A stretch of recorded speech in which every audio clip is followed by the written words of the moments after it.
Al-Fatihah. Saya sedikit saja ingin share dari tinjauan ilmu Al-Qurannya. Al-Fatihah itu satu surat yang sangat istimewa.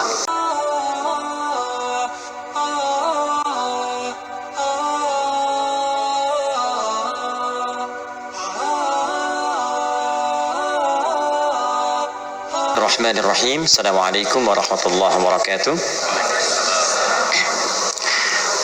Alhamdulillah wassalatu wassalamu ala Rasulillah wa ala alihi wa sahbihi wa man walah wa ba'du. Fa ya ibadallah, usi nafsi wa iyyakum bitaqwallahi faqad fazal muttaqun fala tamutunna illa wa antum muslimun.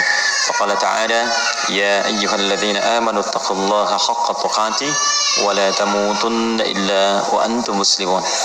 Teman-teman sekalian, saudara-saudariku, alhamdulillah kembali kita diberikan nikmat oleh Allah Subhanahu wa taala. Yang paling besar adalah nikmat hidup sampai saat ini. Karena di antara saudara-saudari kita ada yang telah kembali kepada Allah Subhanahu wa taala, dan kita doakan semoga seluruhnya jika dia muslim diampuni dosa-dosanya oleh Allah Subhanahu wa taala, dan mudah-mudahan juga diberikan rahmat oleh Allah dan diterima semua amal salehnya. Untuk kita yang masih hidup, perbedaan aktivitas, profesi itu hanya muka dunia saja. Toh seluruhnya itu peluang untuk beramal saleh. Saya lihat sebagian teman-teman kemarin ada yang dilantik di dewan, ada yang sebagian lagi beraktivitas, ada yang ke Palu, ada yang ke beberapa tempat, ada yang berdagang, berbisnis. Itu hanya muka dunia saja gitu. Ya, pada akhirnya itu adalah peluang untuk beramal saleh. Jadi dimanapun kita beraktivitas, maka tenunlah kebaikan di situ, karena mungkin Allah berikan amanah di situ kita bisa berbuat baik, dan di situ surga yang bisa kita raih. Maka jangan sampai ketika Allah titipkan kita sia-siakan peluang itu, karena tidak semua orang bisa mendapati itu semua. Saya turut mendoakan apapun yang kita kerjakan semoga diberkahi oleh Allah Subhanahu wa taala. Teman-teman sekalian, hari ini saya spesial ingin berikan kesempatan untuk diskusi kita. Kita tanya jawab hari ini supaya lebih luas dan ada jeda dulu dari apa yang kita bahas dari tema-tema yang lalu, sehingga barangkali temanya bisa lebih meluas untuk diskusi, dan persoalan-persoalan yang kita hadapi mungkin bisa lebih banyak di-share dan diberikan solusinya berdasarkan pandangan Al-Quran dan Sunnah Rasulullah SAW. Sebelum kita buka untuk diskusi ini, tadi dibacakan Al-Fatihah. Saya sedikit saja ingin share dari tinjauan ilmu Al-Qurannya. Al-Fatihah itu satu surat yang sangat istimewa di dalam Al-Quran. Semua punya keistimewaan surah Al-Quran tanpa kecuali. An-Nur itu surah cahaya. Jadi kalau teman-teman ingin dibimbing oleh Allah punya cahaya dalam hidup, ya cahaya dalam berperilaku, bagaimana Allah membimbing kita supaya pandangan kita dapat bimbingan dari Allah, pendengaran dapat bimbingan. Itu ada 10 bimbingan utama di surah An-Nur. Ada cahaya di alam kubur, itu surah Al-Mulk. Orang yang biasa senang baca surah Al-Mulk, nanti itu diberikan cahaya ketika dia masuk di alam kuburnya. Silakan kalau nggak percaya buktikan aja di Al-Mulk, nanti saat masuk ke alam kubur akan terasa gitu. Kemudian ada lagi yang saat di hari kiamat, surah Al-Baqarah dengan orang itu spesial, dia bisa jadi pelindung saat ketegangan hisab. Ada yang suasana tegang, orang udah nggak peduli, yang penting pengen dihisab aja. Ya, nanti ada 7 golongan santai aja, tapi di tenda besar. Santai. Ya, sab'atun yadhilluhumullahu fi dhillin yauma la dhilla illa dhilluh. Ada 7 golongan yang saat di hari kiamat tenang aja mendapat naungan Allah, saat semua umumnya orang gelisah. 7 golongan ini ada al-imamul adil, imam yang adil. Ada kemudian yang paling indah itu rajulun, seorang laki-laki, atau syambun qalbuhu muta'alliqan bil masajid. Ada orang yang lekat dengan rumah Allah, jadi pengennya tuh ke masjid, pengen baca Quran di masjid, pengen itikaf. Ada syamban yatahabbani fillah, 2 orang yang bersahabat karena Allah. Cari sahabat-sahabat yang dekat tuh bisa saling mengingatkan, itu bersahabat sampai ke surga nantinya. Ada hadisnya. Ya, misalnya yang perempuan akhwat dengan akhwat, yang laki-laki ngingetin, "Yo bangun tahajud yuk," gitu kan. "Ayo baca Al-Qur'an, ayo kita ke majlis ilmu." Terus kalau ada berbuat yang kurang diingatkan, itu nanti di akhirat disatukan bahkan sebelum dihisab. Santai. Nah, tapi itu tendanya besar. Keluar dari tenda itu mustahil, tapi ada 1 golongan yang bisa jalan-jalan saat hisab. Keluar dari tenda itu jalan aja. Dialah pecinta Al-Baqarah dan Ali Imran. Ahli Al-Baqarah dan Ali Imran. Hadisnya sahih di Al-Bukhari. Ka'annahuma ghamamatan. Orang yang sering baca, bukan spesifik hafal ya, ingat, bahkan baca. Dia mencintai Al-Baqarah, cinta Ali Imran, sebelum tidur dia baca. dia telah itu nanti keduanya menjadi pelindung, ka'annahuma ghamamatan. Jadi saat lelah, penat, padat, panas, itu jadi pelindung di atas kepalanya. Kalau Anda punya bukunya Al-Imam An-Nawawi, namanya At-Tibyan fi Adab Hamalatil Quran. Jadi sebelum menulis Al-Arba'in 42 hadis, pernah dengar? Ada Riyadus Shalihin 1896 hadis, beliau menulis namanya At-Tibyan fi Adab Hamalatil Quran, bagaimana bercengkrama dengan Al-Quran, ada petunjuknya. Nanti ada di halaman 52 terbitan Darun Nafais paling kanan pertengahan. Itu dikisahkan orang yang senang sebelum tidur baca Al-Baqarah. Saking senangnya di kebiasaan, dan itu saking dekatnya dengan surat itu, dia tertidur satu masa belum sempat baca Al-Baqarah. Tiba-tiba dalam tidurnya kaget, dia bangun mimpi, terus tangannya tersenggol kawannya. Kawannya kaget, bangun juga, dia tanya, "Mas Bika, kenapa kamu begini?" Kata kawan yang tadi, "Wallahi ra'aitul fil manam laqad natahatnil baqarah." Tadi saya di mimpi, di tidur saya mimpi, saya diseruduk Al-Baqarah. Al-Baqarah kan sapi betina gitu kan. Nah, diseruduk, bangun, kamu belum baca saya gitu. Nah, itu sampai begitunya gitu ya. Jadi kalau Allah sudah sayang dengan seorang hamba, terus dia dekat dengan Al-Quran, maka Al-Quran itu akan menjaga kita. Nah, Al-Fatihah dia spesial. Al-Fatihah itu kan ada alnya ya. Ya, Fatihah itu artinya pembuka. Oh, ini kelihatan? Belum saya tulis. Masya Allah, imannya kuat banget, belum ditulis udah kelihatan. Wah, luar biasa. Ya, semoga Allah ampuni dosa kita. Fatihah. Oke. Sini baik-baik, fokus.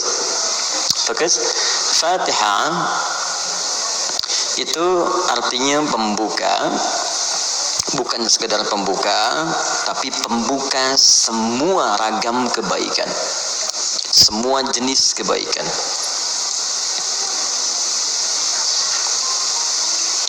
Nah, sebelum ada kalimat Fatihah ini masuk alif lam. Kalau kita belajar gramatikal bahasa Arab di ilmu nahwu khususnya, ya ilmu nahwu.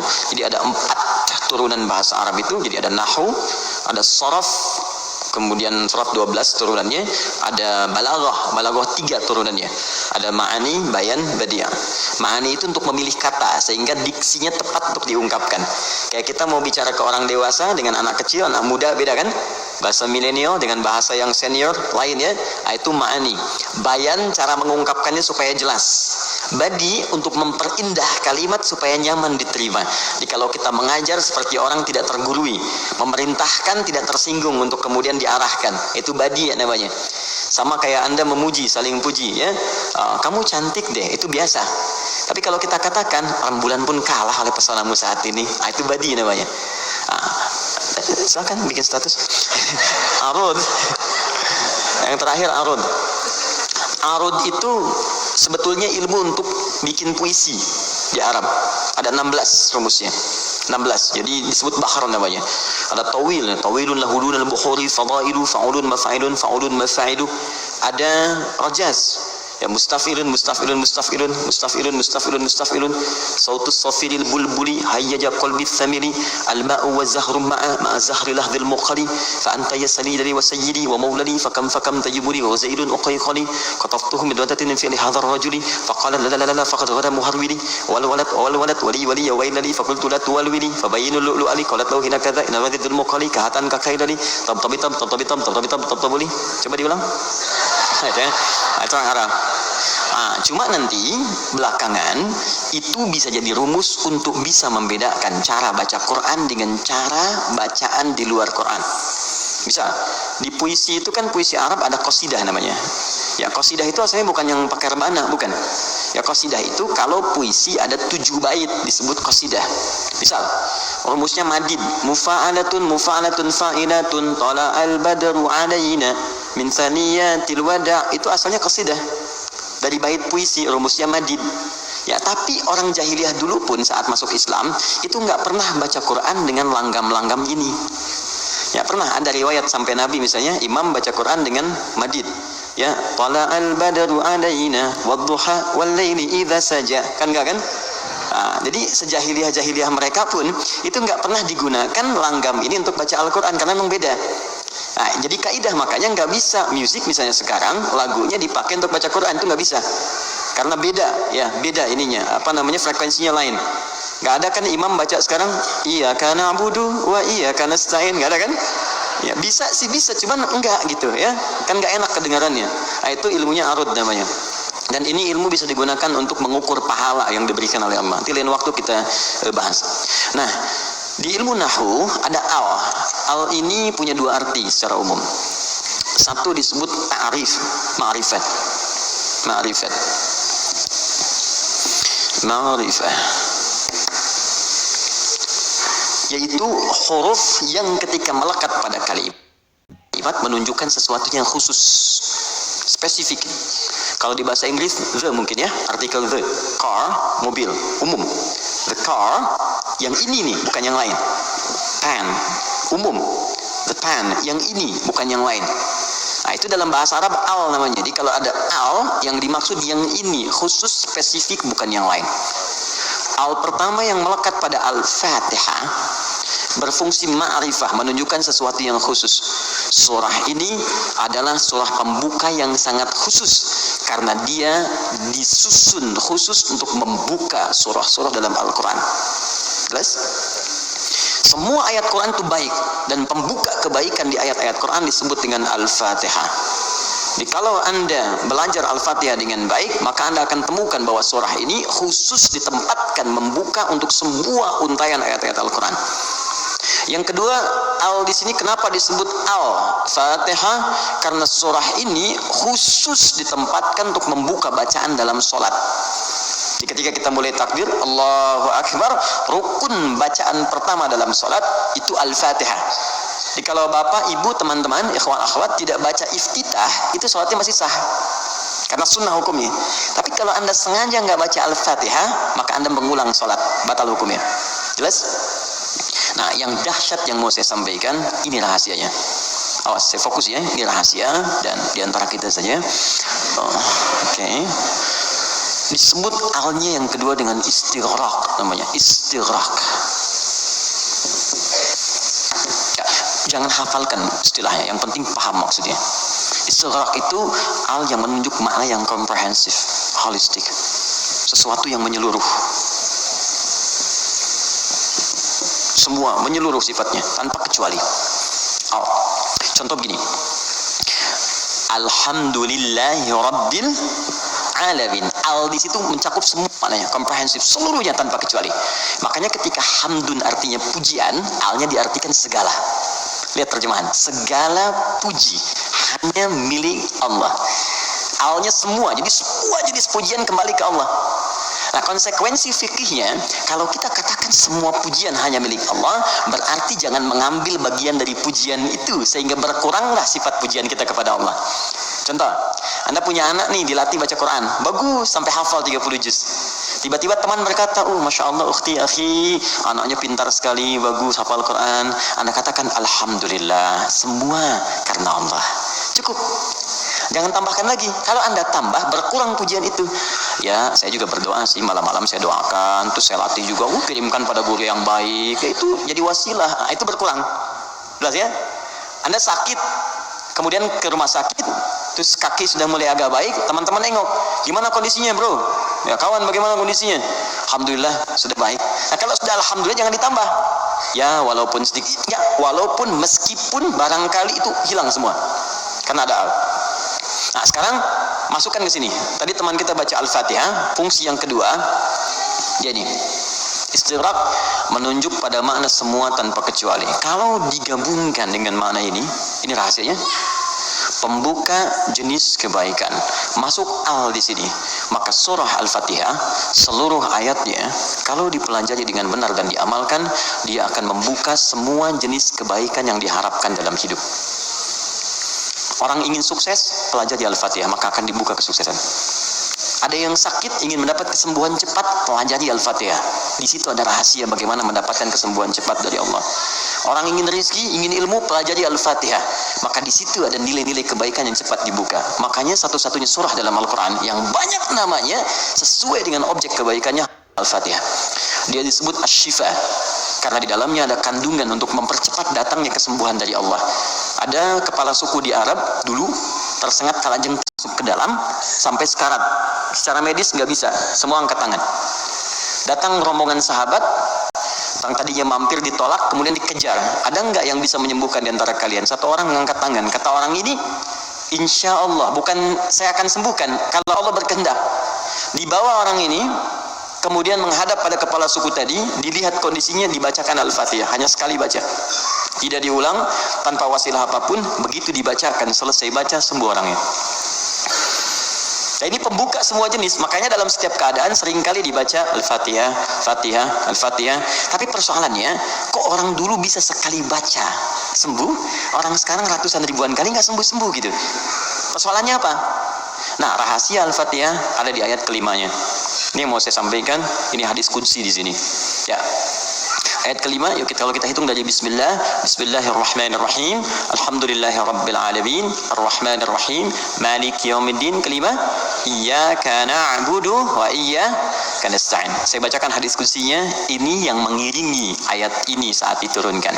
An Abi Hurairah radhiyallahu taala anhu qala, dari riwayat sahabat Abu Hurairah semoga Allah meridhai kepadanya, qala Rasulullah sallallahu alaihi wasallam, saya mendengar Rasulullah sallallahu alaihi wasallam berkata, qala Allahu azza wa jalla, kata Nabi, saya mendengar Allah menyampaikan di hadis qudsi, qasamtu shalah baini wa baina abdi, saya bagi salat kepada dua bagian antara aku dengan hambaku, wali abdi ma sa'al, dan kalau hambaku benar menunaikan tugasnya, maka aku akan kabulkan apapun yang ia minta pada saat itu. Idza qala al-abdu, jika seorang hamba benar membaca alhamdulillahi rabbil alamin, qala Allah azza wa jalla, maka Allah akan menjawab, hamadani abdi, hambaku sedang memujiku sekarang. Idza qala al-abdu ar-rahmanir rahim, jika seorang hamba berkata ar-rahmanir rahim, qala Allah azza wa jalla, Allah menjawab, asna alayya abdi, hambaku sedang menyanjungku sekarang. Idza qala al-abdu maliki yaumiddin, jika hamba membaca maliki yaumiddin, qala Allah azza wa jalla majjadani abdi, maka Allah langsung menjawab, hambaku sedang mengagungkanku sekarang. Gini, maksud kalimat ini di pembuka yang 4 ini, kata para ahli hadis, salah satunya ingin memberikan gambaran kepada kita bahwa setiap beraktivitas, rasakan kita dipersaksikan oleh Allah. Itu poinnya. Saya ulang ya, kalau Anda ingin mendapatkan janji dari kemuliaan Al-Fatihah ini, maka rumus yang pertama, kata para pakar hadis, rasakan setiap kali kita berinteraksi, sekalipun hanya berkata itu, rasakan Allah mengawasi kita. Itu yang disebut ihsan namanya. Apa namanya? Ihsan. Itu ada di hadis Muslim, nomor hadis yang ke-8, paling kiri sebelah atas. Hadis Muslim, nomor hadis yang ke-8. Di Al-Arba'in, nomor hadis yang kedua. Riwayat Umar bin Khattab. Ihsan an ta'budallaha ka'annaka tarah fa illam takun tarahu fa innahu yara. Perhatikan baik-baik. Anda jadikan, kata Nabi, ini rumus cepatnya, kalau semua hidup ingin dimudahkan oleh Allah, semua ingin dibuka kebaikannya, maka pertama, jadikan semua aktivitas kita sebagai ibadah. Itu poinnya. Yuk teman-teman yang kerja, niatkan ibadah. Kalau Anda cuma kerja aja, jangankan Anda, yang belum beriman pun kerja juga. Coba aja bisnisnya sama dengan Anda. Anda kerja, dia kerja. Kerjanya sama dengan Anda, di kantor yang sama, jamnya sama, pekerjaannya sama. Dia belum beriman, Anda beriman. Pertanyaan saya, yang membedakan iman Anda dengan dia yang belum beriman apa? Maka kata Nabi, mesti ada bedanya. Bedanya itu adalah, jadikan pekerjaan kita diniatkan ibadah. Itu poinnya. Makanya setiap pekerjaan kita itu pasti melekat doa di dalamnya untuk menjadikan pekerjaan jadi ibadah. Silahkan cek. Cuma dalam Islam ya, dan kita hormati yang lain, oke? Jangan mencelanya apapun, kita hormati, tapi kita yakini untuk menunjukkan Islam itu agama yang benar. Cuma dalam Islam yang seluruh aktivitasnya bersanding dengan doa, dari bangun tidur sampai tidur lagi. Coba lihat, bangun tidur kita ada doanya nggak? Ada. Cek. Yang lain tidak. Bangun tidur kita ada doa. Makan ada doanya? Ada. Minum? Ada. Berpakaian? Ada. Bahkan maaf ya, urusan ke toilet pun ada doanya. Bahkan kakinya diatur. Masuk toilet kaki kiri, keluar kanan. Beda dengan ke masjid. Masuk masjid kaki kanan, keluar kiri. Doa masuk keluar beda. Tuh, bekerja ada doanya. Even kita tidak tahu doanya pun, kata Nabi cukupkan dengan kalimat Bismillahirrahmanirrahim. Kullu amrin dzibalin la yubda'u fihi bi Bismillahirrahmanirrahim fahuwa abtar. Setiap perbuatan baik yang tidak diiringkan kalimat Allah di dalamnya, minimal Bismillahirrahmanirrahim. Paling singkat Bismillah. Minum Bismillah, makan Bismillah, ya, bekerja Bismillah.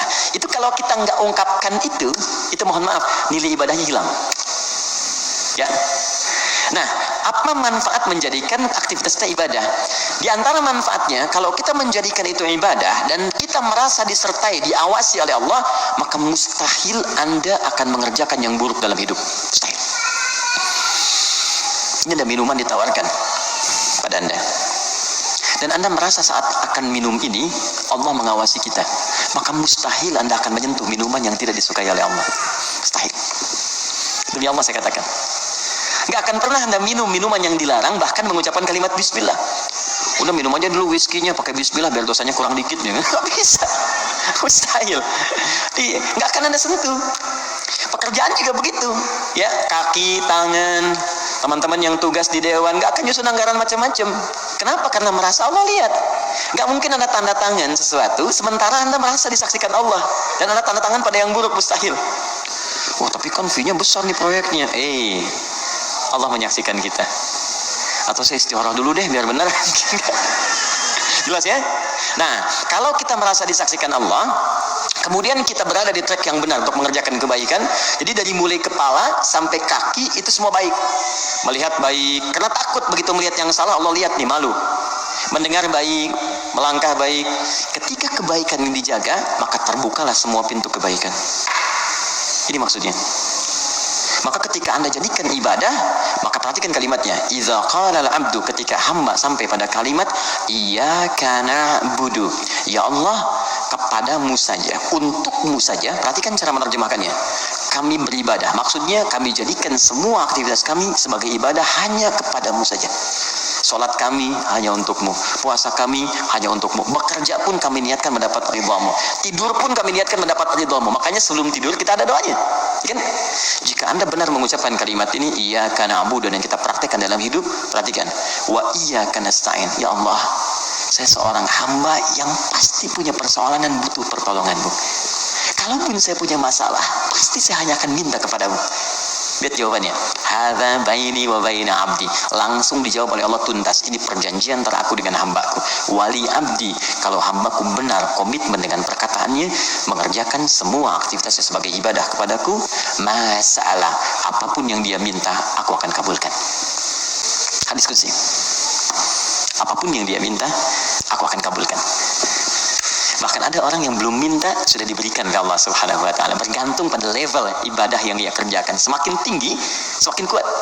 Nah, kalau Anda kumpulkan jumlah ibadah ini, ada sholat, ada puasa, Anda tingkatkan infak, baca Quran, semakin ditingkatkan semakin tinggi, maka kumpulan ibadah ini disebut takwa namanya. Apa namanya? Takwa. Karena itu ketika Quran menyebutkan kalimat takwa, pasti bersanding dengan ibadah. Coba lihat, sholat ibadah bukan? Kalimat salat dibuka dengan takwa. Dzalikal kitabul la raiba fihi hudal lil muttaqin. Al-Baqarah ayat 2. Siapa orang takwa di sini? Ayat 3. Alladzina yu'minuna bil ghaib wa yuqimuna shalah. Oke, teman-teman, kita puasa. Puasa dibandingkan dengan takwa. Al-Baqarah ayat 183. Ya ayyuhalladzina amanu kutiba alaikumus syiyam kama kutiba alal ladzina min qablikum la'allakum tattaqun. Yang kemarin haji, semoga Allah terima hajinya. Yang umrah, semoga yang belum segera berangkat insyaallah, ya. Yang nggak cukup dengan amin, nabung, siapin schedule yang baik. Oke, sekarang lihat muka Quran surah kedua ayat 27, paling kanan sebelah atas. Al-hajju ashhurum ma'lumat, faman faradha fihinna al-hajja fala rafatha wala fusuqa wala jidala fil hajj wa ma taf'alu min khairin ya'lamuhu Allah wa tazawwadu fa inna khairaz zadi taqwa. Semua takwa. Nah, rahasianya di sini. Kenapa kita diminta sholat, puasa, zakat, takwa? Karena ternyata takwa itu wasilah untuk mencapai harapan yang kita inginkan. Buka Quran surah kelima ayat 35, paling kanan sebelah bawah di mushaf. Quran surah kelima Al-Maidah ayat 35. Saya kasih rumus cepat, setelah ini kita diskusi. Oke. Ya ayyuhalladzina amanu, hai orang-orang yang telah menyatakan dirinya beriman kepada Allah, ittaqullaha, tingkatkan takwamu kepada Allah. Tadi bentuknya ibadah. Jadi kalau sholat tingkatkan. Maksud ditingkatkan di sini dari yang fardu ke sunnah, gitu kan? Ini bukan menambah bilangan yang fardu. Oh berarti besok aku subuh dari 2 jadi 4 gitu ya Ustaz. Yuk saya tambah dengan yang sunnah. Yo, yang belum duha, yang belum tahajud, tambah, naik ke atas. Ya, puasa tambah, yang dari Senin tambah Kamis. Oke? Kamis, Senin, Kamis, puasa Ayyamul Bid, 3 hari di pertengahan bulan. Tambah lagi misalnya Daud, kalau kita mampu sesuai dengan kemampuan. Naik untuk apa? Teruskan ayatnya. Wabtaghu ilaihil wasilah. Takwa itu gunakan sebagai wasilah untuk meminta kepada Allah apa yang kau harapkan. Teman-teman mau minta apa? Sukses di karir, nyaman di rumah tangga, anak-anak sehat, pintar, hafal Quran. Kalau Anda punya permohonan tertentu kata Allah, maka sebelum memohon, cari dulu wasilah takwa. Beramal dulu dan niatkan amalan itu untuk mewujudkan apa yang ingin Anda mohonkan tadi. Itu rumus. Makanya banyak orang yang mengerjakan ibadah itu diisi dengan doa permohonan, puncaknya sholat. Makanya sholat disebut sholat karena banyak doa di dalamnya. Coba lihat, waktu kita diminta sholat, muadzan itu pengumumannya, kan itu membuat kalimat bukan cuma sholat. Saya tanya sebentar, yang pengen sukses boleh angkat tangan siapa? Oke, yeah, it's happening. Oke, yang pengen bahagia? Baik. Yang pengen sukses tapi nggak bahagia? Pilih mana? Sukses tapi nggak bahagia atau bahagia nggak sukses? Tidak ada pilihan ketiga dan nggak usah milih. Ini saya satu dulu. Oke, kalau Anda ingin keduanya, sukses dan bahagia, namanya falah di bahasa Arab. Apa namanya? Falahun. Kalau Anda digenggam dan nggak mau Anda lepas, maka disebut aflah namanya. Aflah. Oke, sekarang di sini. Teman-teman masih ingat setiap hari kita sholat kan? Sebelum kita sholat ada tanda waktu sholat telah tiba. Apa tandanya? Adzan. Yuk kita lihat suara adzan. Begitu Allahu Akbar sampai ke kalimat hayya 'alas shalah. Ayo sholat. Terus Anda bertanya, kenapa saya sholat ya Allah? Kata Allah, saya nggak butuh sholatmu. Kamu nggak sholat pun tidak akan menurunkan statusnya sebagai Tuhan. Cuman kamu butuh dengan sholat itu wasilah untuk minta kepadaku. Kamu sholat hayya 'alas shalah karena kamu ingin dapat falah. Maka dalam suara azan setelah hayya 'alas shalah apa kalimatnya? Hayya 'alas falah. Kalau sudah digenggam itu aflah namanya. Kata Allah, orang beriman pasti menggenggam kesuksesan. Itu pasti. Jadi kalau orang beriman sukses itu nggak aneh. Yang aneh itu beriman tapi nggak sukses. Aneh itu. Pasti ada yang kurang menerapkan nilai keimanannya. Makanya Allah turunkan surat orang beriman yang sukses itu. Quran surah ke-23. Al-Mu'minun. Perhatikan pembuka ayatnya. Qad aflahal mu'minun. Aflah. Kata Allah, orang beriman itu semuanya tanpa kecuali pasti akan menggenggam kesuksesan dan kebahagiaan dalam hidupnya. Walaupun definisi sukses itu bisa beda-beda.